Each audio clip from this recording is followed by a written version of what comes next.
Qual é a relação entre equipa das quinas, com que nós designamos muitas vezes a seleção portuguesa, com beber um copo? Uma expressão também muito comum que nós podemos até usar quando estamos a ver a seleção. Bem, as quinas são aqueles pequenos escudetes que estão dentro do escudo português, com 5 pontos cada um.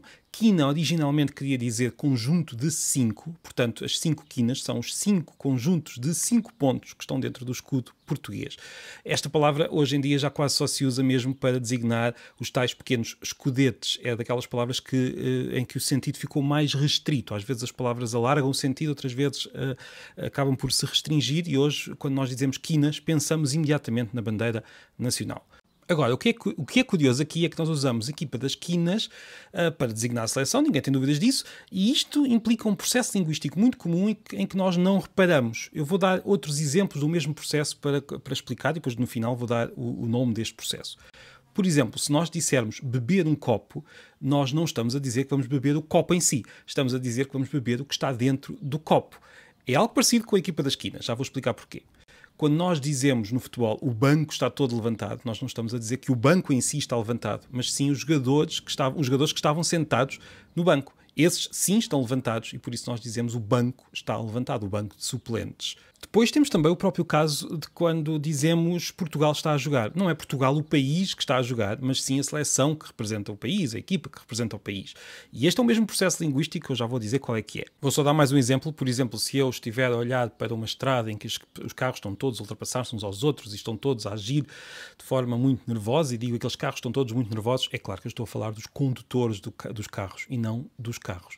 E esse é precisamente o mesmo processo de equipa das quinas, de beber um copo, de Portugal está a jogar. O processo chama-se metonímia, que não é apenas uma figura de estilo literário que nós encontramos em obras literárias, mas é um processo linguístico muito geral que encontramos em todas as línguas e que é tão natural que nós muitas vezes não reparamos nele. Quando nós dizemos vou beber um copo, muito raramente reparamos que estamos a dizer algo que não é literalmente exato. Nós estamos a usar uma metonímia e isto faz parte da linguagem humana.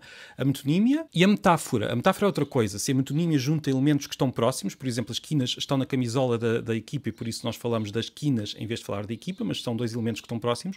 A metáfora junta elementos que estão longe um do outro, que estão em sistemas diferentes, mas um deles serve para explicar alguns aspectos do outro. Por exemplo, se eu digo que aquela multidão era como um mar, é claro que a multidão não está perto do mar, quer dizer, pode não estar perto do mar, não tem uma relação direta com o mar. No entanto, algumas características do mar servem para explicar algumas características da multidão e por isso eu faço esta junção. E isso é uma metáfora. Estes dois processos não são só figuras de estilo literários, são processos que são usados em todas as línguas, servem para expandir as línguas no seu dia-a-dia, são processos linguísticos e cognitivos que nós usamos para perceber melhor o mundo e para falar desse mundo e são absolutamente essenciais para a linguagem humana. Muitas destas metonímias e metáforas começam como criatividade individual. Uma pessoa diz algo que tenta para explicar alguma coisa e acaba por ser um recurso estilístico muito fresco, que ainda ninguém tinha usado. Depois algumas delas acabam por se tornar clichês, começam a ser tão repetidas que as pessoas já estão cansadas de ouvir aquela forma de explicar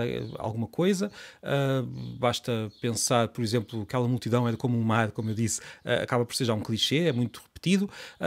Depois há outras metonímias e metáforas que acabam por se tornar parte mesmo do significado das palavras. Se eu digo hoje navegar na internet, estou a usar aqui uma metáfora, porque a internet não é o mar onde eu navegava. No entanto, esta metáfora tornou-se tão importante que navegar já tem esse significado, como parte mesmo do significado das palavras. E as palavras muitas vezes acabam por ganhar significados novos através de metonímia e de metáfora. É mesmo uma característica, eu diria, universal da linguagem humana. Consegue dar-me mais exemplos de metonímias que usa no dia-a-dia? Se quiser, pode deixar aqui nos comentários. E se gostar de saber mais sobre a língua portuguesa e sobre a linguagem humana, não se esqueça de seguir o canal e de partilhar. Muito obrigado e até breve.